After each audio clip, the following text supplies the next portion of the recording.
Hello दोस्तों, वैदिक गुरु channel पर आपका स्वागत है। देखिए हम लोग एनसीईआरटी पढ़ रहे थे, जिसमें आज हम क्लास सिक्स का चैप्टर 6 नए प्रश्न नए विचार पढ़ेंगे। इसके पहले मैंने 5 चैप्टर्स आपको करवा दिए हैं शॉर्ट नोट की तरह, छोटे छोटे वीडियोज़ में। तो आप उसको पूरा देखिएगा। मैंने प्लेलिस्ट बना दी है, वहाँ पे जाकर आपको पॉलिटी मतलब क्लास 6 का पॉलिटी भी मिलेगा, ज्योग्राफी भी मिलेगा और हिस्ट्री भी मिलेगा। ठीक है, तो वो सब आप पढ़ लीजिएगा, आपके एग्ज़ाम के लिए बहुत ही हेल्पफुल होगा और बहुत ही इम्पॉर्टेंट है। ठीक है, क्योंकि हर एग्ज़ाम में एनसीईआरटी तो आता ही आता है। अभी हर जगह बिहार का जो एग्ज़ाम होने वाला है उसमें भी पूरा का पूरा एनसीईआरटी आएगा। तो वो सब मैंने शॉर्ट वीडियोज़ में मैंने सब कुछ कलेक्ट करके आपको दे दिया है। तो वहाँ पर जाके आप प्लेलिस्ट में सारे वीडियोस देख डालिएगा। और जो लोग नए हैं हमारे चैनल को प्लीज़ सब्सक्राइब करिएगा और उसको शेयर और लाइक करिएगा। ठीक है, तो देखिए यहाँ पर हम बुद्ध के बारे में चर्चा करेंगे। ठीक है, आपको बुद्ध के बारे में मैं आपको ज़्यादा से ज़्यादा जानकारी देने की कोशिश करूँगी। तो यहाँ पर देखिए सबसे पहले बुद्ध की कहानी जो चैप्टर 6 है उसका नाम क्या है? नए प्रश्न नए विचार। बौद्ध धर्म के संस्थापक सिद्धार्थ थे, जिन्हें गौतम के नाम से जाना जाता है। ठीक है, इन्हीं को गौतम बुद्ध कहा जाता था। इन्हें एशिया का ज्योति पुंज कहा जाता है। एग्जाम ओरिएंटेड बहुत ही ज़्यादा इंपॉर्टेंट है, ये लाइन याद करके रखिएगा। लाइट ऑफ एशिया कहा जाता है इनको। उनका जन्म लगभग 2500 वर्ष पूर्व हुआ था। ठीक, 2500 वर्ष पहले हुआ था। और ये वह समय था जब लोगों के जीवन में बहुत ज़्यादा परिवर्तन आ रहा था। ये वो दौर चल रहा था उस समय। ठीक है, और महाजनपदों के कुछ राजा इस समय बहुत शक्तिशाली हो चुके थे और हज़ार साल के बाद फिर से नगर जो है वो उत्पन्न हो रहे थे। ठीक, नगर उभर रहे थे और गांव के जो लोग थे उनके जीवन में बहुत बदलाव आ रहा था। बहुत से विचारक इन परिवर्तनों को समझने का प्रयास कर रहे थे और जीवन के सच्चे अर्थ को जानना चाहते थे। ठीक, और इसके बाद देखिए कि बुद्ध जो है वो क्षत्रिय थे। क्या थे? बुद्ध क्षत्रिय थे तथा शाक्य नामक एक छोटे से गण से संबंधित थे। ठीक, किस गण से संबंधित थे? शाक्य गण से संबंधित थे। याद रखिएगा, इम्पॉर्टेंट है। ज्ञान प्राप्ति के लिए उन्होंने बोध गया, जो फिलहाल अभी हाल में बिहार में है, में एक पीपल के नीचे कई दिनों तक तपस्या की थी। उसके बाद इनको ज्ञान प्राप्त हुआ था। ठीक, ये जो है मतलब ये क्षत्रिय थे। ठीक, मैंने आपको बताया। और ये शाक्य नामक एक छोटे से गण से संबंधित थे। तो वहाँ पर जब व्यक्ति युवा हुआ करता था तो उसमें ही ज्ञान की खोज में जो है घर के सुखों को त्याग देते थे। ठीक, और कई कई वर्षों तक भ्रमण करते रहते थे और जो विचारक थे उनसे मिलकर चर्चा करते थे और ज्ञान प्राप्ति के लिए स्वयं ही रास्ता ढूंढने के लिए निश्चित करते थे कि हम खुद ही ज्ञान का रास्ता ढूंढेंगे। ठीक, और ज्ञान प्राप्ति के बाद से वे बुद्ध के रूप में जाने लगे। उनको जो है ज्ञान की प्राप्ति कहाँ हुई? बोध गया बिहार में एक पीपल के वृक्ष के नीचे हुई, जब वो तपस्या कर रहे थे। यहाँ से वे वाराणसी के निकट स्थित सारनाथ गए, जहाँ उन्होंने पहली बार उपदेश बुद्ध ने कहाँ दिया था? सारनाथ में दिया था। ठीक, कुशीनारा में मृत्यु से पहले का शेष जीवन उन्होंने पैदल ही एक स्थान से दूसरे स्थान की यात्रा करने और लोगों को शिक्षा देने में व्यतीत किया। ठीक, लास्ट में वो क्या करने लगे थे? लोगों को शिक्षा देने लगे थे। नेक्स्ट देखेंगे।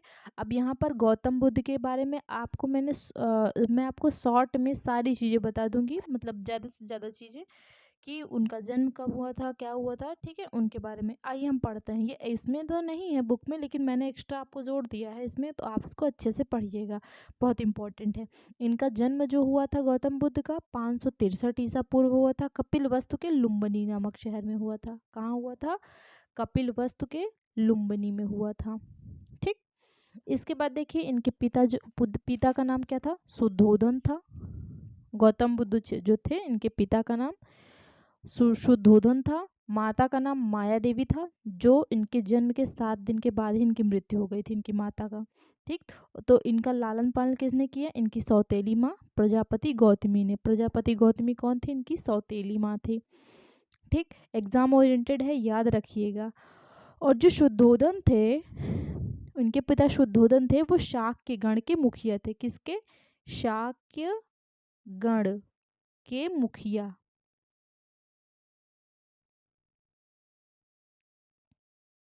ठीक, शुद्धोधन शाक्य गण के मुखिया थे। 16 वर्ष में यशोधरा के साथ यशोधरा से विवाह हुआ इनका। जब ये 16 वर्ष के थे उसी समय यशोधरा से विवाह हो गया और इनके पुत्र का नाम राहुल था। ठीक, और जब इन्होंने 4 दृश्य देखा। जब जो है सिद्धार्थ कपिलवस्तु में रहकर ही जब सैर पर निकले थे तब उन्होंने 4 दृश्यों को देखा था। एक बूढ़ा व्यक्ति देखा था, बीमार व्यक्ति देखा था, शव देखा था, सन्यासी देखा था। ठीक, इसी को देखकर इनका दिमाग जो है वो सन्यासी की तरफ आ गया था। ठीक है, उसके बाद 30 वर्ष में इन्होंने गृह त्याग कर दिया। 30 वर्ष की अवस्था में ही गृह त्याग कर बौद्ध धर्म में, इसको महाभिनिष्क्रमण कहा गया। जब मतलब जिसको मतलब सांसारिक समस्याओं से व्यथित होकर सिद्धार्थ ने क्या किया, घर का त्याग कर दिया, उसके जिससे बौद्ध धर्म में महाभिनिष्क्रमण कहा गया। ठीक, महाभिनिष्क्रमण। वैशाली के अलार कलाम में सांख्य दर्शन की शिक्षा ली। ठीक, अलार कलाम से सांख्य। अलार कलाम कौन थे? ये इनके पहले गुरु थे, ये सिद्धार्थ के प्रथम गुरु थे अलार कलाम। उसके बाद इन्होंने रुद्रक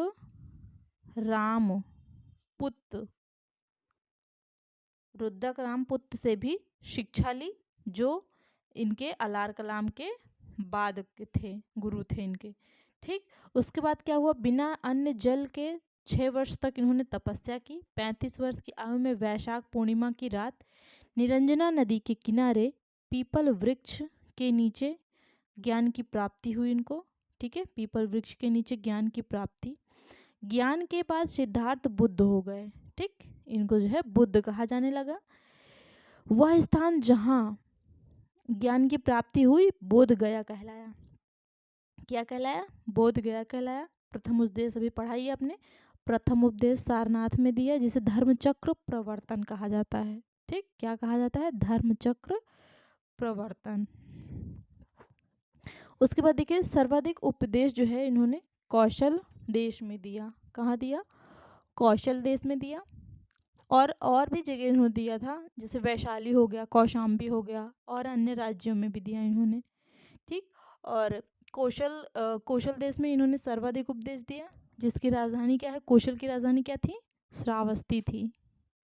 ठीक, श्रावस्ती राजधानी थी कौशल की। इसके बाद देखिए प्रमुख अनुयायी कौन कौन थे? बिम्बिसार थे, प्रसेनजित थे और उदयन। ये 3 जो है इनके प्रमुख अनुयायी थे। 483 ईसा पूर्व में कुशीनारा में मृत्यु हुई, जिसे महापरिनिर्वाण कहा गया। इनकी मृत्यु को क्या कहा गया? महापरिनिर्वाण कहा गया। और इनका जो अंत्य हुआ वो किसने किया? मल्लों ने किया। ठीक, किसने किया? मल्लों ने इनका अंतिम संस्कार किया। इसके बाद देखिए बहुत सारी चीज़ें हैं। अब कितना कुछ अभी इसमें बताएं, आगे हम इसके बारे में चर्चा करेंगे। थोड़ा बहुत मैंने जो है जितना हो सकता था मैंने इसको इंक्लूड कर दिया। और तृष्णा को क्षीण हो जाने की अवस्था को बुद्ध ने निर्वाण कहा था। ठीक, तृष्णा को क्षीण हो जाने की अवस्था को बुद्ध ने क्या कहा था? निर्वाण कहा था। और बौद्ध धर्म के, और ये हाँ, यहाँ पर बौद्ध धर्म के 3 रत्न हैं, बुद्ध, धम्म और संघ। कौन कौन से? बुद्ध, धम्म और संघ, ये 3 रत्न थे बौद्ध धर्म के। ठीक, इसके बाद देखिए बुद्ध ने अपनी शिक्षा सामान्य लोगों को प्राकृत भाषा में दी। किस भाषा में दी? प्राकृत भाषा में। बुद्ध ने शिक्षा दी कि यह जीवन कष्टों और दुखों से भरा हुआ है, और ऐसा हमारी इच्छा और लालसाओं के कारण होता है। ठीक, हमारी जो इच्छाएं होती हैं उसी के कारण ये होता है। कभी कभी हम जो चाहते हैं वह प्राप्त कर लेने के बाद भी संतुष्ट नहीं होते हैं, हमें और अधिक वस्तुओं को पाने की इच्छा करने, मतलब हम और अधिक वस्तुओं को पाने की इच्छा करने लगते हैं। ठीक, और बुद्ध ने इस लिप्सा को तन्हा तृष्णा कहा। ठीक, ये इम्पोर्टेंट है, याद रखिएगा। बुद्ध ने इसे क्या कहा? लिप्सा या तृष्णा।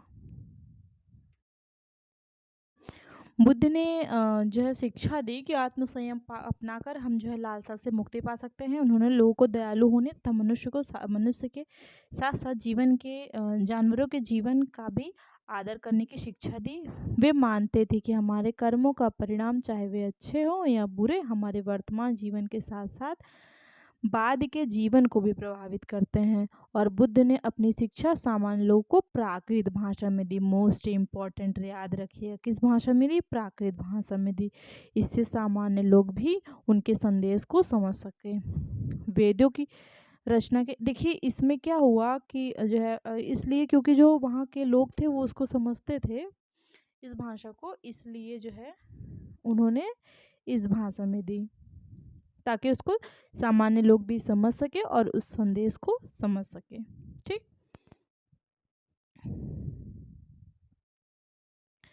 और क्या हुआ, मतलब बुद्ध ने ऐसा कहा कि जो है लोग जो है जो मैं शिक्षा दूं वो केवल एक उपदेश न समझकर उसको व्यक्ति अपने विवेक से उसको समझे। ठीक है, ये ना समझे कि वो उपदेश दे रहे हैं हमको मानना ही है, स्वीकार करना ही है, ये समझ के ना स्वीकार करे, बल्कि अपनी बुद्धि और विवेक के साथ उसको समझे। ठीक। इसके बाद देखिए यहाँ पर एक कहानी दी हुई है किस्सा गौतमी की। इस कहानी में क्या है मैं ऐसे आपको बता दे रही हूँ कि ये कहानी है उस समय की बात है कि जो किशा गौतमी नामक एक स्त्री का पुत्र मर गया था। तब वो जो है बहुत दुखी हो गई थी, तो इस दुख के कारण वह अपने बच्चे को गोद में लिए हुए सड़क पर घूम रही थी और सबसे प्रार्थना कर रही कि उसके पुत्र को जीवित कर दे। तो एक जो बुद्ध जो है उनके पास लेकर गई फिर। ठीक है, तो बुद्ध ने कहा कि मुझे एक मुट्ठी सरसों ला के दो, बीज, तो मैं तुम्हारे पुत्र को जीवित कर दूं। तब वो तो बहुत प्रसन्न हुई किशा गौतमी। तब उसने जब वो बीज लाने के लिए जाने लगी सरसों का, तब बुद्ध ने कहा कि लेकिन तुम ऐसे घर से बीज लाना जहाँ पर किसी की मृत्यु न हुई हो। किशा गौतमी हर एक दरवाजे पर गई, लेकिन उसने कहीं भी ऐसा घर कोई नहीं पाया जहाँ पर किसी की मृत्यु ना हुई हो। कहीं पर किसी की माता, बहन, भाई, कहीं ना कहीं मृत्यु हुई ही थी। ठीक। तो ये है इस कहानी में। इसके बाद सारनाथ का स्तूप, ये देखिए यहाँ पर सारनाथ का स्तूप है। इस इमारत को स्तूप के नाम से जाना जाता है। यहीं पर बुद्ध ने अपना सर्वप्रथम उपदेश दिया था। इसी घटना की स्मृति में यहाँ स्तूप का निर्माण किया गया। ठीक। बुद्ध ने क्या किया था, अपना सर्वप्रथम उपदेश यहीं पर दिया था। ये देखिए मैंने कुछ चित्र भी दे दिया है, ऐसे ही था उपदेश, यहाँ पर जो है वो स्तूप ऐसा ही था। ठीक है। अब नेक्स्ट हम देखिए भारतीय दर्शन की 6 पद्धति, षड दर्शन जिसको कहते हैं। सदियों से भारत द्वारा सत्य और बौद्धिक खोज का प्रतिनिधित्व दर्शन की 6 शाखाओं ने किया।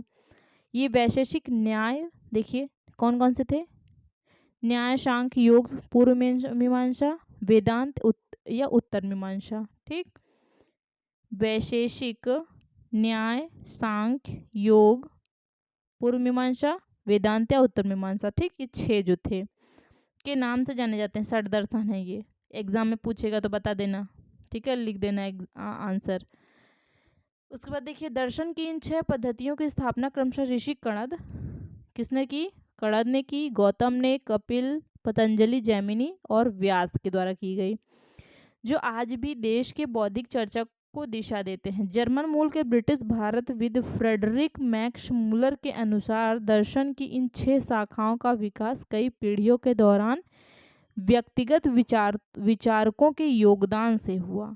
ठीक है, यद्यपि ये एक दूसरे से भिन्न दिखते थे, तथापि सत्य की इनकी समझ में आधारभूत तालमेल दिखता है। ठीक, तो ये रहा आपका षड दर्शन के बारे में। अब हम पढ़ते हैं उपनिषद के बारे में। ठीक, देखिए उपनिषद के बारे में थोड़ी सी हम चर्चा करते हैं कि जो समय चल रहा था, उस समय का जो दौर चल रहा था, वो उसमें वहाँ पर लोग जो है इस मतलब दार्शनिक प्रश्नों को उत्तर को ढूंढने का प्रयास कर रहे थे। वो कौन कौन से प्रश्न थे? जैसे कि मृत्यु के बाद जीवन के बारे में जानना चाहते थे वहाँ के लोग। ठीक, यज्ञों की उपयोगिता जानना चाहते थे, और अधिकांश वहाँ पर चिंतक लोग का मानना था कि विश्व में कुछ तो ऐसा है जो स्थायी है, जो बदलता नहीं है और मृत्यु के बाद भी बचा रहता है। और इसके बाद जो है आत्मा तथा ब्रह्म अथवा सार्वभौम आत्मा के रूप में माना उन्होंने। ठीक, उसके बाद वे क्या मानते थे कि आत्मा तथा ब्रह्मा एक ही है। ठीक, वो लोग क्या मानते थे कि आत्मा और ब्रह्मा एक ही है।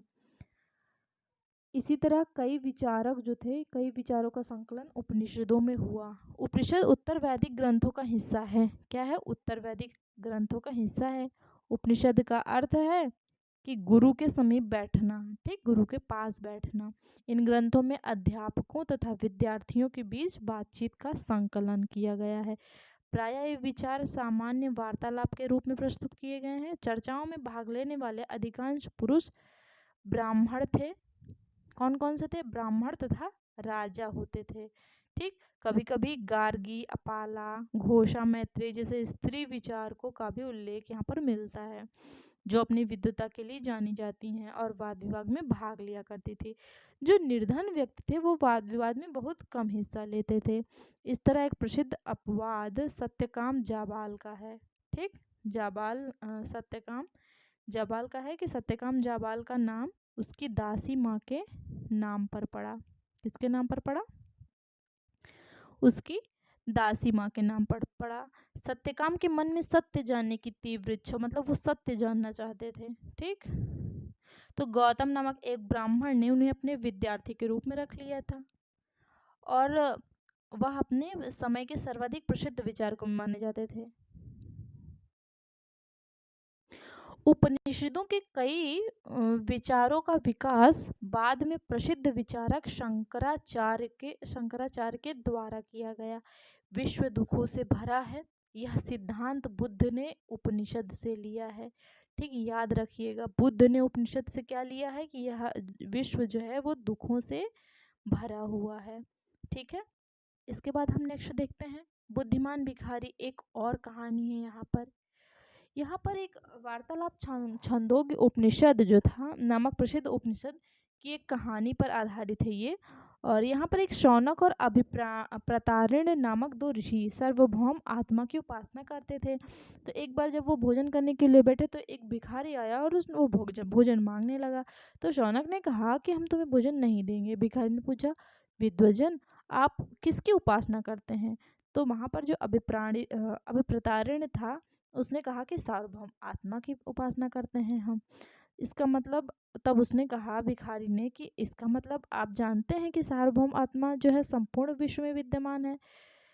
तो ऋषियों ने कहा कि हाँ हाँ हम जानते हैं। तो भिखारी ने फिर पूछा कि अगर आप ये जानते हैं तो फिर मेरे अंदर भी ये विद्यमान है, मैं कौन हूँ? मैं भी तो इस विश्व का एक भाग हूँ।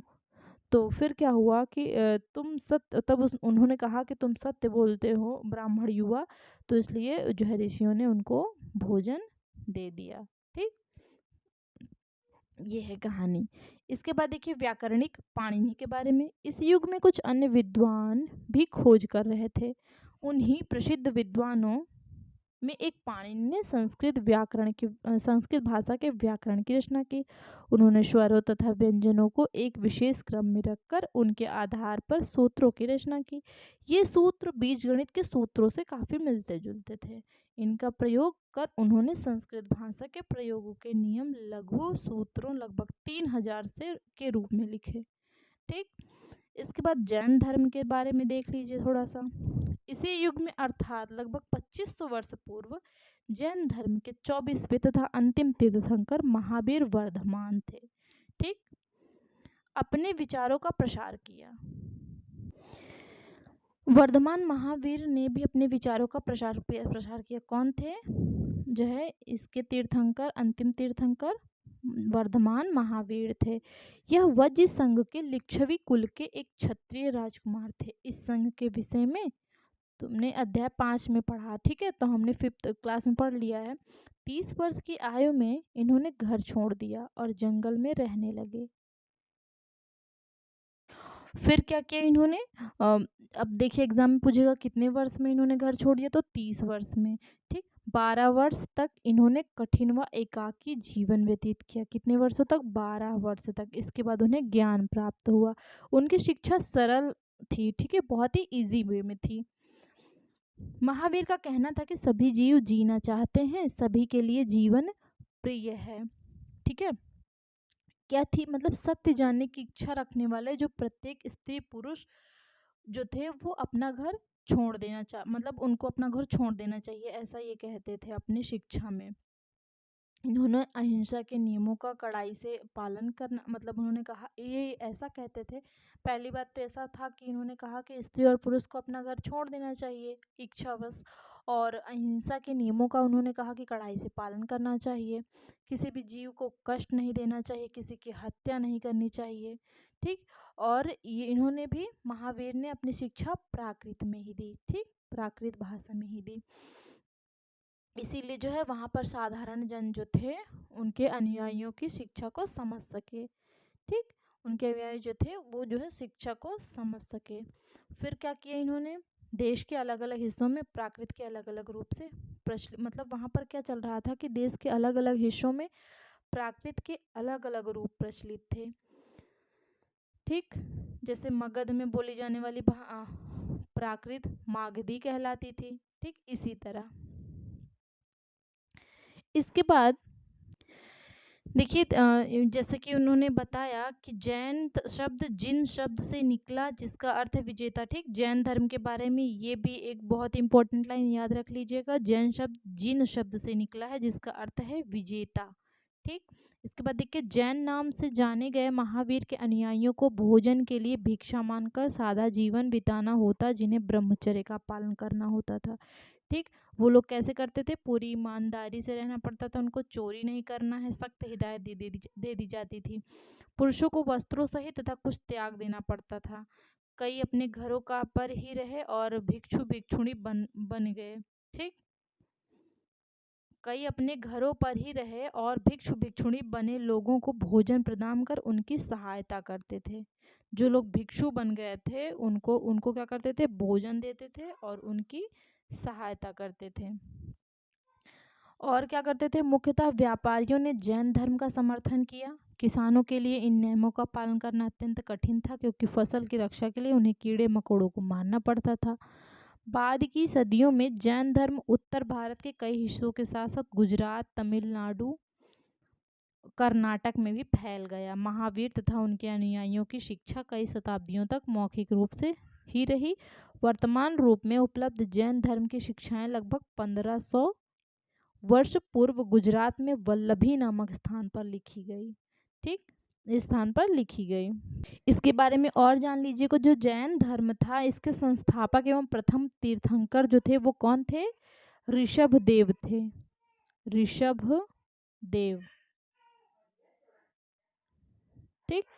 और जो 23वें तीर्थंकर थे, ये तो पहले थे, ठीक, पहले थे, और जो 23वें तीर्थंकर थे 23rd वाले, वो कौन थे, पार्श्वनाथ, पार्श्वनाथ थे, जो काशी के इक्ष्वाकु वंश के राजा अश्वसेन के पुत्र थे, ठीक। ये कौन थे, जो काशी के इक्ष्वाकु वंश के राजा अश्वसेन थे उनके पुत्र थे, ठीक है।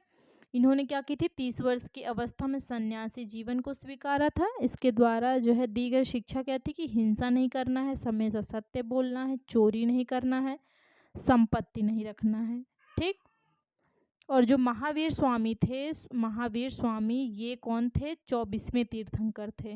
ये देखिए, महावीर, वर्धमान महावीर थे, ये कौन थे, 24वें तीर्थंकर, 24वें तीर्थंकर थे, ठीक है। 23वें मैंने आपको बता दिया, पार्श्वनाथ थे, 24वें ये थे। और ये इनका जन्म कब हुआ था, 540 ईसा पूर्व हुआ था। इनका जन्म 540 ईसा पूर्व हुआ था। कहाँ हुआ था, कुंडग्राम में, कुंडग्राम, ठीक। ये कहाँ पर पड़ता है, वैशाली, वैशाली, ठीक, वैशाली के कुंड ग्राम में हुआ था। और जो है इनके पिता का नाम क्या था, सिद्धार्थ था, जो ज्ञात्रिक कुल के सरदार थे, और माता का नाम क्या था, त्रिशला था। क्या था, पिता क्या कौन थे, पिता जो थे वो सिद्धार्थ, माता त्रिशला जो थी, चेटक की बहन थी त्रिशला, लिच्छवी राजा चेटक की ये बहन थी, ठीक। और महावीर की पत्नी का नाम यशोदा था। पुत्री थी एक, पुत्री का नाम अनुजा, ठीक है, अनुजा प्रियदर्शनी।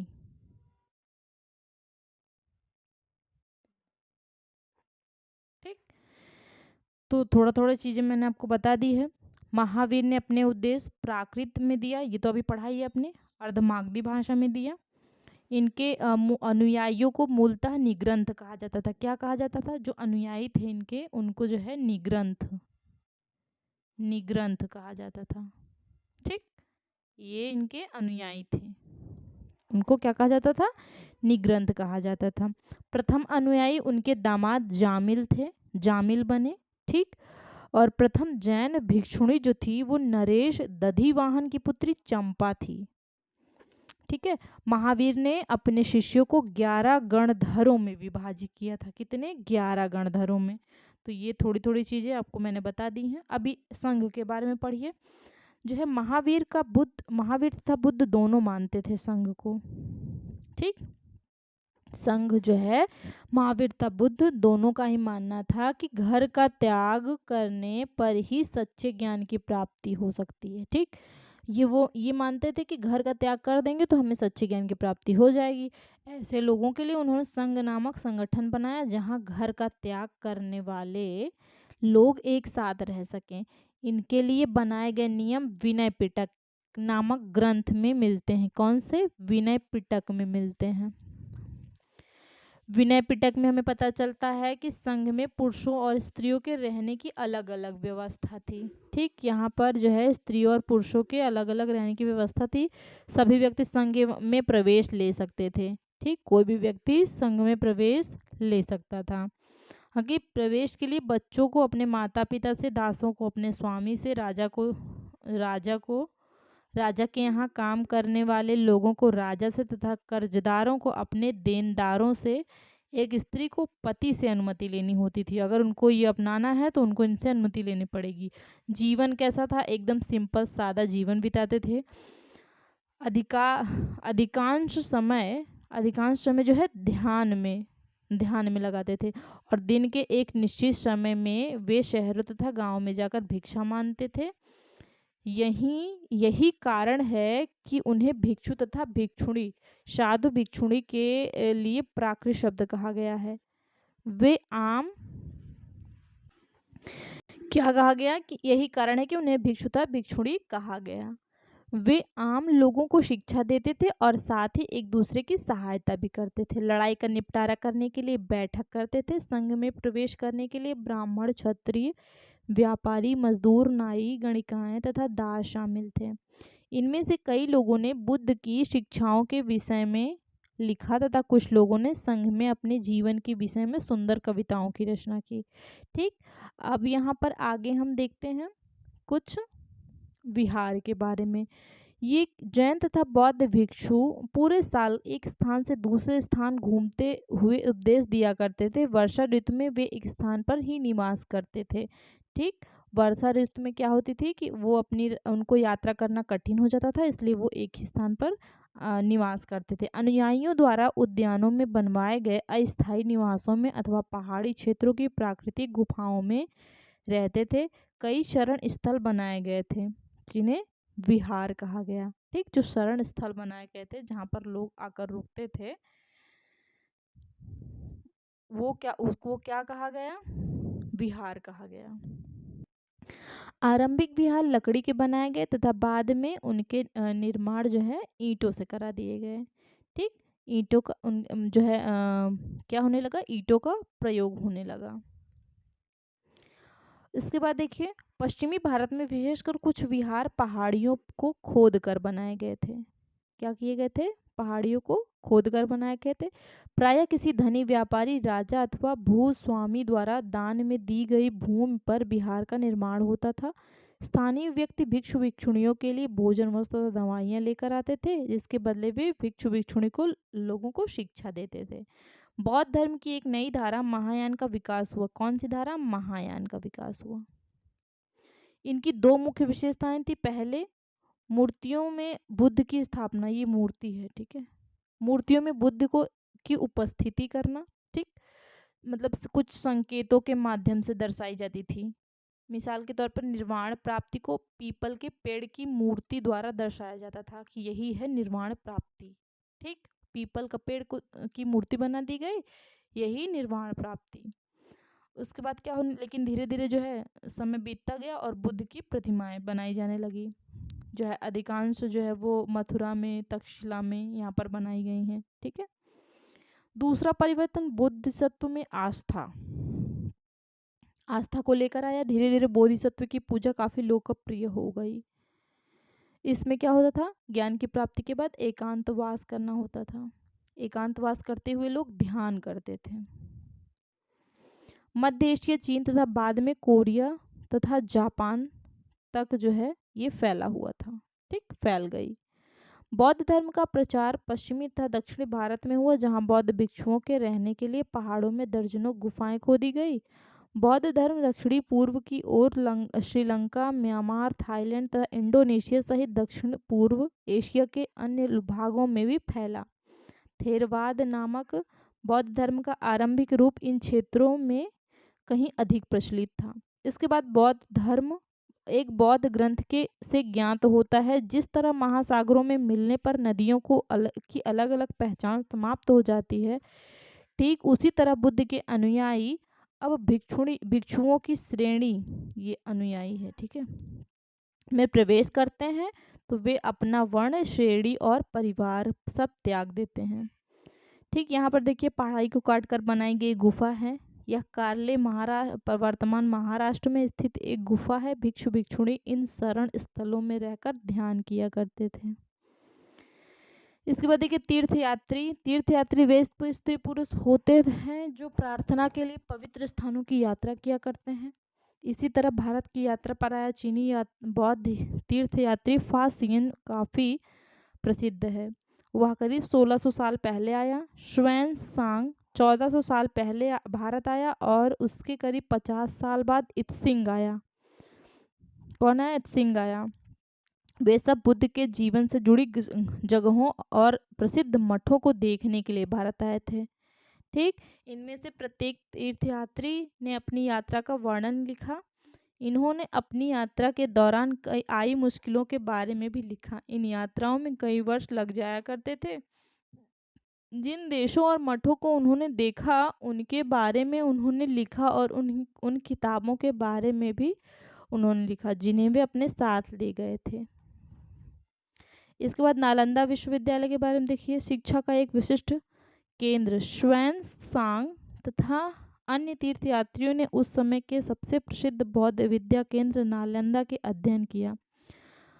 उसने नालंदा के बारे में इस प्रकार लिखा, यहाँ के शिक्षक योग्यता तथा बुद्धि में सबसे आगे हैं। बुद्ध के उपदेशों का वह पूरी ईमानदारी से पालन करते हैं। मठ के काफी नियम काफी सख्त हैं जिन्हें सबको मानना पड़ता है। पूरे दिन वाद विवाद चलते हैं जिससे युवा और वृद्ध दोनों ही एक दूसरे की मदद करते हैं। विभिन्न शहरों से विद्वान लोग अपनी शंकाएं दूर करने यहाँ आते हैं। नए आगंतुकों से पहले द्वारपाल ही कठिन प्रश्न पूछते हैं। उन्हें अंदर जाने की अनुमति तभी मिलती है जब वे द्वारपाल को सही उत्तर दे पाते हैं। 10 में से 7-8 सही उत्तर नहीं दे पाते। इसके बाद लास्ट है ये जीवन के चरण। आश्रम शब्द का तात्पर्य जीवन के एक चरण से है।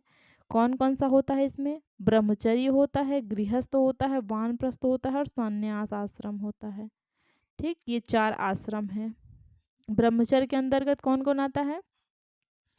ब्राह्मण, क्षत्रिय, वैश्य से यह अपेक्षा की जाती है कि इस चरण के ब्रह्मचर्य के अंतर्गत जो है इनसे कहा जाता है कि इस चरण के दौरान वे सादा जीवन बिताकर वेदों का अध्ययन करेंगे। गृहस्थ में विवाह कर एक गृहस्थ के रूप में रहना होता था। वानप्रस्थ के अंतर्गत जंगल में रहकर साधना करनी होती थी। अंततः उन्हें सब कुछ त्याग कर सन्यासी बन जाना था। आश्रम व्यवस्था ने लोगों को अपने जीवन का कुछ हिस्सा ध्यान में लगाने पर बल दिया, ठीक। तो ये रहा आपका। इसके कुछ क्वेश्चंस देख लेते हैं हम। देखिए इसमें पहला क्वेश्चन है, बौद्ध धर्म के संस्थापक गौतम बुद्ध का जन्म कब हुआ था? जिसने पढ़ा है ध्यान से वो आंसर करेगा। पहला 563 ईस्वी, 563 ईस्वा पूर्व, 483 ईसा पूर्व, 483 ईस्वी। तो देखिए इसका आंसर होगा बी ऑप्शन 563 ईसा पूर्व। सेकंड कहता है कि बुद्ध द्वारा पहली बार उपदेश देने की महत्वपूर्ण घटना की स्मृति में कहाँ एक स्तूप का निर्माण किया गया था? सांची, सारनाथ, अमरावती, इनमें से कोई नहीं। इसका राइट आंसर हो जाएगा बी ऑप्शन सारनाथ।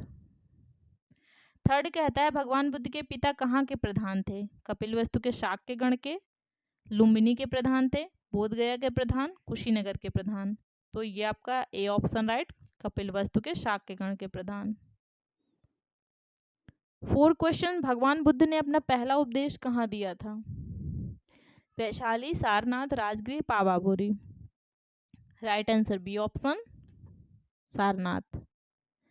5 क्वेश्चन कहता है कि बुद्ध की शिक्षाओं के संदर्भ में निम्नलिखित कथनों पर विचार कीजिए। बुद्ध ने दुख का कारण तृष्णा को बताया। उन्होंने कहा आत्मसंयम अपनाकर मनुष्य तृष्णा से मुक्ति पा सकता है। इनमें से कौन सा? केवल एक सही है, केवल दो, एक और दो दोनों, दोनों में से कोई नहीं। तो इसमें आपका राइट आंसर हो जाएगा सी ऑप्शन, एक और दो दोनों। 6 क्वेश्चन, गौतम बुद्ध ने अपनी शिक्षा सामान्य लोगों के लिए किस भाषा का प्रयोग किया था? पाली, प्राकृत, संस्कृत, खरोष्ठी। तो इसमें आपका राइट आंसर हो जाएगा प्राकृत। ये थोड़ा मिसप्रिंट होएगा, ऐसा होगा प्राकृत। ठीक। निम्नलिखित में से कौन उत्तर वैदिक ग्रंथों का हिस्सा है? उपनिषद, ब्राह्मण ग्रंथ, सामवेद, उपरोक्त में से कोई नहीं। तो इसमें राइट आंसर आपका उपरोक्त में से सभी, उपरोक्त में से सभी, डी ऑप्शन हो जाएगा। 8 क्वेश्चन, उपनिषद शब्द का सही अर्थ है? सामने बैठना, गुरु के समीप बैठना, भाषा का संपूर्ण ज्ञान, ज्ञान में श्रेष्ठ होना। तो इसमें राइट आंसर गुरु के समीप बैठना। अभी हमने पढ़ा है इसका। संस्कृत व्याकरण की रचना किसने की थी? जैमिनी, वसुमित्र, पाणिनि, कपिल। तो इसका right answer C option Panini. Last question, Jain धर्म के 24वें तीर्थंकर का जन्म कब हुआ था? 540 ईसा पूर्व, 563 ईसा पूर्व, 527 ईसा पूर्व। मतलब महावीर जो थे उनका जन्म कब हुआ था? तो 540 ईसा पूर्व। ठीक। तो ये रहे आपके 10 क्वेश्चंस। ठीक है, यहाँ पर मैंने पूरा सब कुछ करवा दिया है चैप्टर 6 का। आगे का नेक्स्ट क्लास में कराऊंगी। चैनल को लाइक, सब्सक्राइब और शेयर जरूर करिएगा प्लीज़। ठीक है, आज के लिए इतना ही, बाकी का नेक्स्ट क्लास में करेंगे। धन्यवाद। अगर आपकी कुछ क्वेरी हो, कुछ क्वेश्चंस हो, तो आप मुझे कमेंट बॉक्स में कमेंट कर सकते हो।